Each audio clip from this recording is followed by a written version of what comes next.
Hey everybody, it's Briggshill here, and I am going to show you how to install a mod onto your ArmA 3 game. Now, if you know anything about ArmA 2 or ArmA 1 or the way that mod folders work, then you probably don't need to watch this video, but if you do need to know how this works, I will try and explain it the best way I can, hopefully in decent English. So, when you download a mod, it'll be in one and two formats. It'll be a RAR file, a zip file, or maybe even an executable file, but most likely a RAR file. Now, a RAR file, you'll need WinRAR to unzip it or unRAR it, but most of you peoples hopefully should have that already anyway, because you use it for other things. What you need to do then is to unRAR it into a specific location. So for me, I've unRAR'd it into my desktop here. You can see it in this folder here. Now, this folder here has done me a solid. Basically, it's included the app folder already before I've even had to worry about doing that. So that's one way that it'll unRAR to. The second thing is it'll unRAR like this, with just the add-ons folder. What you will then need to do is create the app folder for it to go into. So you'd create it in here and you'd go at whatever you want to call it, so say at DFS for instance, and then you'd move the add-ons folder into there, and then you'd move that folder into ArmA 3. But because it's already unRAR'd like that, I don't need to worry about that. All I need to worry about is putting the DFS visible crosshairs or the mod folder into the actual ArmA 3 directory. So that's what I've already done now, just for the sake of this thing. That way it is there. Now the next thing you need to do is you need to go to Steam, you need to go to your ArmA 3 Alpha, and you need to go to Properties, which will open this screen here. Now you need to go to Set Launch Options, and then you need to put the mod folder in here. So to begin with, you need to put -mod equals and then the mod folder. So you need to include the @ and then the name of the folder completely in its entirety, and make sure obviously you spelt it correctly. The best way to do this is to right click on your folder itself, rename it, Control-C, which copies the name, and then Control-V, which basically pastes what you need to do. So now that I've deleted that because I'm an idiot, let me just redo this quickly. So right click, copy and paste,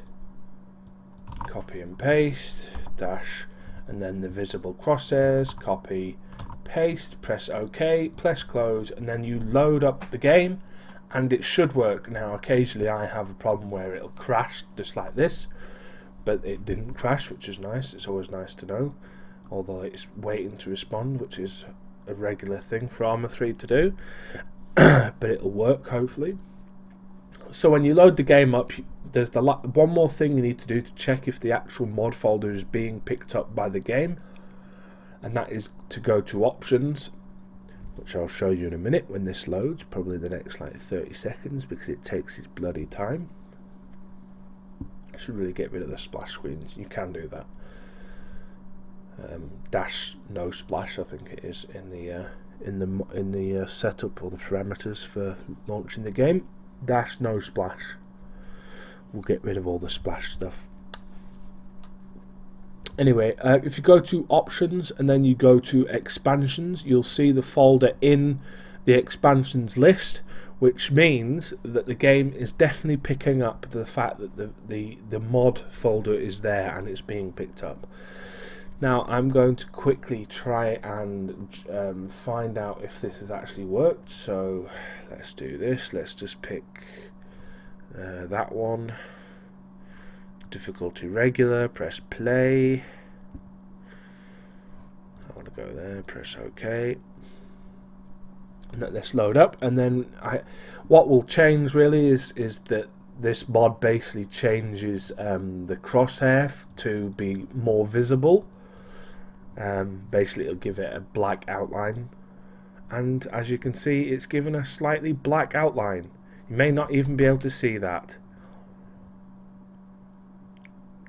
Basically it's what we call in graphical terms Well, actually, I don't want to say it because I might sound like an idiot and say it wrong, but I think it's a stroke. Anyway, it's given a black outline to the crosshair. That means that the folder is being picked up, the mod is working, and the way that I've done it has worked. Now, there are loads of other ways you can try and install mods, but this is the one I recommend because it's actually most likely to work. However, I want to just point this out. If the server you play on normally does not have the mod that you're trying to run, if you run it, you'll probably be kicked from that server unless it is a client-side mod. Let me just reiterate that. If it's a client-side mod only, then you should be fine. But if it is if it's for multiplayer purposes, the server must be running it for you to play it with. Anyway, that is it for now. I just want to double check the thing that I just said about the black outline being a stroke. I think it's a stroke. It might be something completely different. So let me just.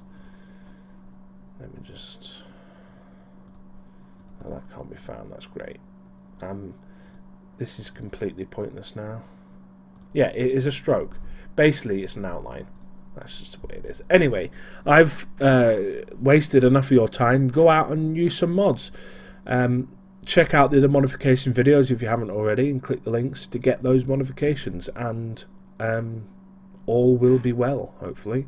If you have any other problems with the modifications themselves, then make sure you visit the link that I gave you for the modifications, because they will have troubleshooting. They will also have some ideas of how to get them to work.